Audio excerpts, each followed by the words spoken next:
જય સ્વામિનારાયણ. ગઢપુરની વાત ભાગ 16. ભવ્ય રથયાત્રાનો ઉત્સવ આપણે સૌએ અષાઢી બીજનો માન્યો.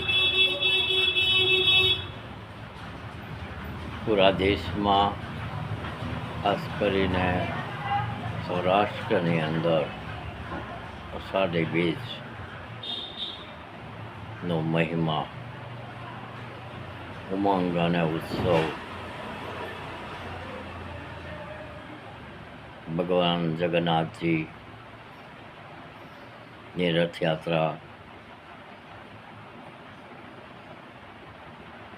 ભગવાન રામાપીર નેજાધારી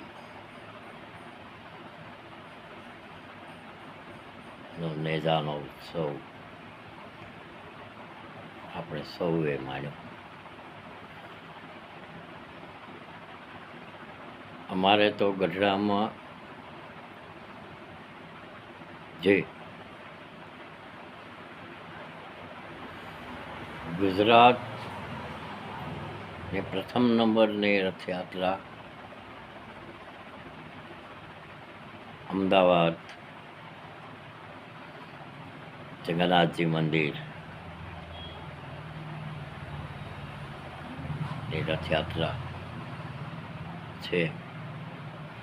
ત્યારબાદ હવે ભાવનગર શહેરની જગન્નાથજીની રથયાત્રા અને ત્રીજા નંબરે અત્યારે ગઢડાની રથયાત્રાનો નંબર છે.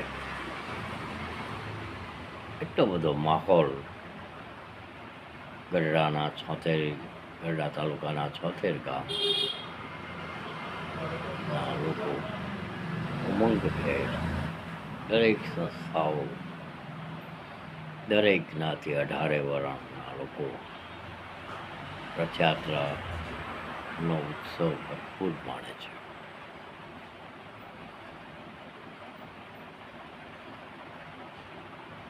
અને લગભગ એવું બન્યું છે, કોઈ અપવાદ સિવાય, કે દરેક વર્ષે રથયાત્રાના દિવસે વરસાદ હોય જ છે. આ વખતે પણ રથયાત્રાના દિવસે રથયાત્રા 1 વાગ્યે અંબાજી મંદિરથી પ્રસ્થાન કરે ત્યાંથી લઈ અને માણેક ચોક અને જૂના મંદિરે ભગવાનના રથ આવે. જેવા ગોપીનાથજી દેવ મંદિરના પટાંગણમાં રથ આવ્યા ત્યાં સુધી તડકો, બફારો, વરસાદના વાવડ પણ નહોતા. અને જેવા મંદિરમાં રથનો પ્રવેશ થતાં છાંટા શરૂ થયા અને થોડી વારમાં તો મુસળધાર વરસાદ અને લોકોનો ઉત્સાહ અનેક ગણો વધી ગયો. એ જે માહોલ, એ જે દિવ્ય આનંદ, ખરેખર એ જ પ્રભુની પ્રસન્નતા. હું માનું છું કે પ્રભુ પ્રસન્ન છે. એથી મોટો પુરાવો કેવો હોય છે? વરસાદની જરૂર પણ હતી અઠવાડિયાથી. ખેતી કામના હાથી નિંદામણ બધું થઈ ગયું હતું. મોલાત ને વરસાદી પાણીની જરૂર હતી. અને ચાલુ રથયાત્રાએ શરૂ થયા પછી 24 કલાક વરસાદ ચાલુ રહ્યો. આ ભગવાનની કૃપા છે.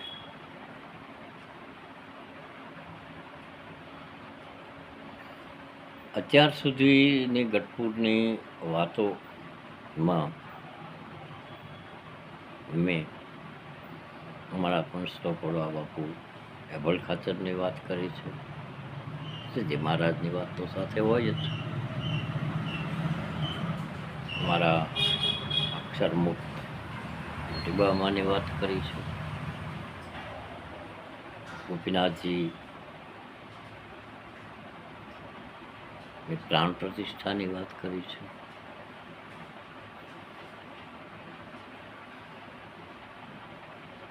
સદગુરુ બ્રહ્માનંદ સ્વામીની વાત કરી છે.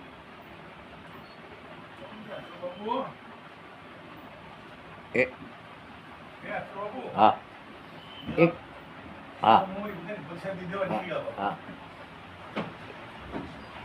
એક મિનિટ.